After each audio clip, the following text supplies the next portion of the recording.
கடலூர் அருகே வயலில் மின்னல் தாக்கி உயிரிழந்தவர்களின் குடும்பத்தினருக்கு தமிழக அரசு நிவாரணத் தொகை வழங்க வேண்டும் என சீமான் வலியுறுத்தியுள்ளார்.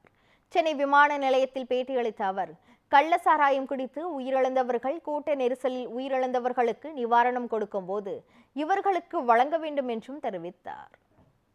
இது உண்மையிலே பெரும் துயரமான விபத்து. உங்களுக்கு தெரியுது, வயலில் வேலை செஞ்சுக்கிட்டு இருக்கும்போது இடி மின்னல் தாக்கி 5 பேர் உயிரிழந்துட்டாங்க. அப்படிங்கும்போது அந்த குடும்பத்தில் ஒரு பெரிய இழப்பாயிருச்சு. நீங்களே பார்க்குறீங்க, இதுக்கெல்லாம் அரசு இதில் கவனத்தில் எடுக்குதான்னு பாருங்கள்.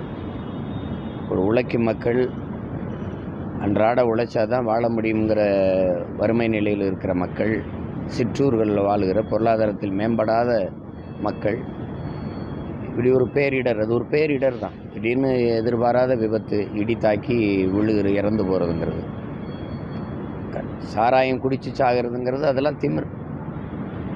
ஒரு புகழ்பெற்ற நடிகரை பார்க்க போகிறது, ஒரு சுதந்திர தினத்தில் பங்கேற்றாங்க, நெரிசலில் சிக்கினாங்கன்னு இல்லை. அதெல்லாம் பார்க்க போய் இறந்ததுக்கெல்லாம் அரசு 10 லட்சம் கொடுக்குது. அப்புறம் தம்பி விஜய் 20 லட்சங்கிறாரு, காங்கிரஸ் கொடுக்குது, அப்புறம் பிஜேபி கொடுக்குது. இவ்வளோ ஊக்கத்தொகை கொடுக்குறாங்க. ஆனால் இப்படி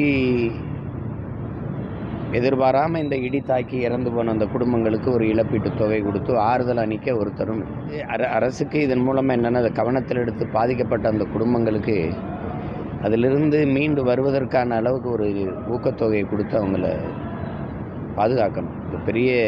இது ஒரு பேரிடர் இது.